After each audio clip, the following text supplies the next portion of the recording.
high yield cash. Earn more from your uninvested cash with Robinhood Gold.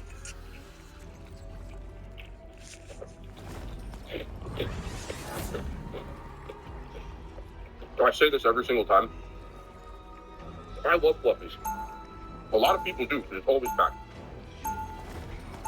I've met a lot of you in fluffies. Look, every time I go in there, people are like, hey, man, the first time I came here was because of your video on Yelp. Thank you. Because I love sharing good food. Just why I made the damn channel. So. Before we had powers, we had each other. Coming in 30 Their fries seconds. are always nice and crispy. You're mine. Places like this, I don't think you need to, like, less is more. Where I come from. I love the fact that the people that run the place, or person, I met the person a long time ago. That would make you the only one. I look like they always try anything. Right, like sweet chili, got Battle starts in the 5, 4, different Frankie 3, rolls, different types of sandwiches, 1. the mac and cheese. You But have to stop them from securing the I just mission think- area. for me at least, it's similar to Reese's, where I appreciate you trying some new stuff, but nothing beats the OG stuff. I love when Reese's comes out with limited edition flavors, and I try them, and sometimes I'll go most of the time. But with a place like this will be, it's better than everything that they come out with, even though that stuff is good. If I go there and I want hot chicken, like 3 tenders, fries, coleslaw, sandwich and slider, you know, it's what it is. And it's free. Our spirit. So as much as I like the other stuff, Don't you put me out. every time I get it, grilled cheese sandwich last time, poutine the other time, I'm like, I mean, it's good, but I just want the hot chicken. And that's how I feel. Hot chicken, mac and cheese, sliders. I think I keep comparing it to Dave's Hot Chicken, by the way, You need simply to stop because that vehicle in its tracks. it is the most recognizable hot chicken place Our enemies are here. in the country. So when I say Dave's, you at least know where I'm coming from. Some of you may not have tried it, but you at least heard of it and kind of what they do. But when you go to Dave's Hot Chicken, they have like 6 things to make. They do have a vegan option now, or vegetarian, I think it's vegan. With the cauliflower, they have chicken tenders, some sliders, a couple of toppings, fries. And they do shakes too, but my point is, when you look, there's like 6 options in the menu. And then you have sauce, season, you want it hot? We are undefeatable. You want reaper? Bring her up. And I prefer that type of stuff. But I will give them credit again.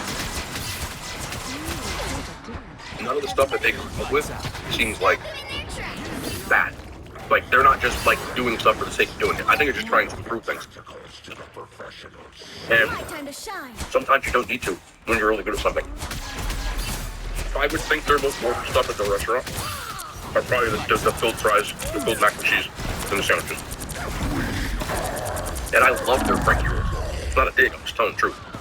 Like, this is just what it is. I can sit here and eat the whole damn thing. I'm done. So, to me, as far as this style of hot chicken, I've said it every time I've gone there. I've done a bunch of these places. I don't think there's any place as good as this place. And I've done a bunch of them. As I always say, hopefully, you know, you guys want to see some more variety, and we'll have more variety. Because, for whatever reason, y'all just, the chain restaurants is my wheelhouse, and I'm not complaining. I'm just telling you how it works. This is some of the best. Their filled fries, mac and cheese, I give it 10. It's my favorite thing. This isn't really that far behind. I give it a 9.3 out of 10. I don't have a problem with food, man. I just don't. Oh, is that Travis Hunter again? Bro, Travis Hunter is a joke how he is. I'm watching the game, but he's actually a joke. I know some of you people in the comments last time when I spoke about him said, I wish there were I'm saying this as a dig. Any commentator that's played or been around college football, and they all say the same thing. what he's doing, no one's ever done it. That's not a joke. I played football in college. On average, most college football players usually, in most games, are between 50 and 70 snaps. I know that because I played, and that was what the average was. If you play 50 snaps, you're hurt.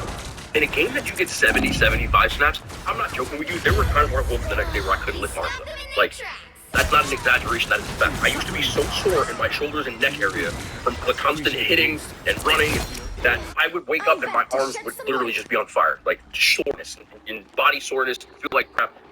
On those, like, oh man, you played 75 snaps this game. Travis Hunter is averaging 130 snaps a game.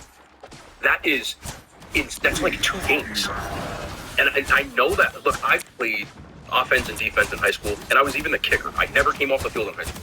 I completely get that, like, that part. Like, again, that's what I've been. In high school, I was a running back, I was a middle linebacker, and I was a kicker. So I never came off the field. Literally. Sometimes I score a touchdown, and I'd be walking in silence because they're throwing a kick block at me, and I had to go back out there and kick the damn extra point. No joke. Will put me on the naughty list every week. And that, people, is why we have Target Circle 360. We are undefeatable. Yeah. Don't miss anything on your list with unlimited same-day delivery. Still a chance to stop them. Us against the world. New Downy Comfy Cozy Scented Soft Speeds take you from cozy to cozy. There's no way I would have been able to do that in college. The exertion that you have in college is like 1,000 times fold than in high school. Like, the concentration you have to have in college versus high school, just like versus college in the NFL. I don't know if he can do it in the NFL because it's insane. But to say that he plays 130 snaps on average in Just college, keep going. he just scored. He has 2 touchdowns. And he played every snap on defense. I know that some people's like, why they couldn't snap count him. That's why. Ask any person who's been around at least college athletics. I don't care if you play Division III football. There's playing both ways in college is no one's ever done it. And where people like Charles Woodson dabbled in playing offense. Chris Gamble was another one that dabbled in playing offense. Akeem Talib at Kansas. There are other guys that did, but I'm just naming some that I know off the top of my head. They played offense a little bit. Most of those guys were Akeem Talib. Chris Gamble was a cornerback. Charles Woodson was a cornerback. He moved to safety in the pros. And Champ Bailey was a cornerback. They played a little bit of offense. They would come on for like 10, 15 snaps. He plays every snap. Made me angry. It's not the same. It's nowhere near the same. And not only is he playing every snap, he's their best player on defense. And arguably, if you want to take Shador out of the equation, he is definitely one of their best players on offense. He has 1,000 yards receiving. And I know his defensive stats, like he only has 3 picks, and he has 3 forced fumbles, including a huge one on the goal line game that I watched. He forced a fumble where they beat, I can't remember the game that went to overtime. The guy was about to score, he literally hit him and fumbled in the end zone.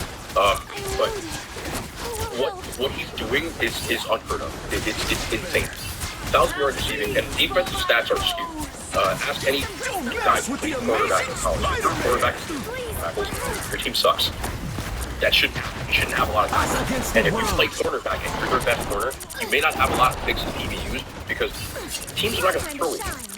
And if you watched him play last week, he did have his eyes in the backfield on a cover 3, and a guy ran right past him and scored. It wasn't me. I was watching the game. He had his eyes in the backfield, and I don't know what he was doing. He got caught sleeping. But for the most part, they don't really throw in his direction. There's been a few times the players got the best. Last year, the Stanford player got the best. I'm not saying he's infallible. I'm just saying he is an elite quarterback. Why, when you have most of the talking heads on ESPN and the draft scouts, they're not getting their information secondhand. It's from doing years of scouting and talking to NFL scouts. He's considered the best cornerback in the draft. I know the kid from Michigan, everybody talks about him. Look at any draft board. Travis Hunter sitting on top. So when you have an elite defensive player and you have an elite offensive player, 1,000 yards receiving in college is a lot. My time to shine. That's like Shohei Ohtani. Like, the amount of value that adds for your team, that you have one player doing 2 jobs at an elite level, which is what Shohei is capable of doing when he stays healthy on offense, it's unheard of. I cannot say that enough. Captain Gigi is having a historic season. In my opinion, the only way he has a shot of winning the Heisman is if he breaks Barry Sanders' record. simply because he plays at Boise State. And I know that's not his fault, even though it is. I mean, you chose to go to Boise State. You didn't jump in the portal. Respect the loyalty. But in the history of college football, there has never been a player to win a Heisman Trophy from a small school. A mid-major, as they call it. I know there's Andre Ware at Houston. Houston at the time was a member of the Big Eight, or the Southwest Conference. They were transitioning. That wasn't a mid-major conference. That's a major conference.